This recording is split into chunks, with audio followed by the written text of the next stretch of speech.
নমস্কাৰ, মই সবিতা ভৰদ্বাজ, ওদালগুৰি জিলা আইনী সেৱা প্ৰাধিকৰণৰ সচিব। ৰাষ্ট্ৰীয় আইনী সেৱা প্ৰাধিকৰণৰ নিৰ্দেশ অনুযায়ী অহা 11 মে 2024 চনৰ ৰাতিপুৱা 10 বজাৰ পৰা ওদালগুৰি জিলা আৰু সত্ৰ ন্যায়াধীশৰ আদালতৰ চৌহদত ৰাষ্ট্ৰীয় লোক আদালতৰ আয়োজন কৰা হৈছে।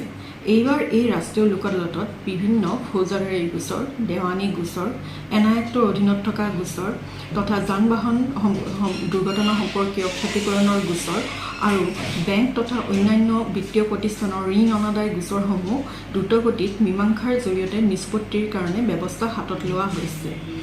এই বাৰ্তাৰ জৰিয়তে মই সমগ্ৰ ওদালগুৰি জিলাবাসীৰ ৰাইজলৈ অনুৰোধ তথা আহ্বান জনাওঁ যাতে যিসকল ব্যক্তি বা সংগঠনে এই গোচৰৰ লগত জড়িত হোৱাৰ কাৰণে ৰাষ্ট্ৰীয় লোক আদালতত উপস্থিত হোৱাৰ নটিচ বা চামন পাইছে, তেওঁলোকে যাতে অহা 11 মে 2024 চনত ৰাতিপুৱা 10 বজাত ওদালগুৰি জিলা আৰু সত্ৰ ন্যায়াধীশৰ আদালতসমূহত উপস্থিত হৈ মীমাংসাৰ জৰিয়তে বিনামূলীয়াকৈ এই গোচৰসমূহ স্থায়ীভাৱে নিষ্পত্তি হোৱাৰ কাৰণে আমাৰ লগত সম্পূৰ্ণ সহায় সহযোগ আগবঢ়ায়।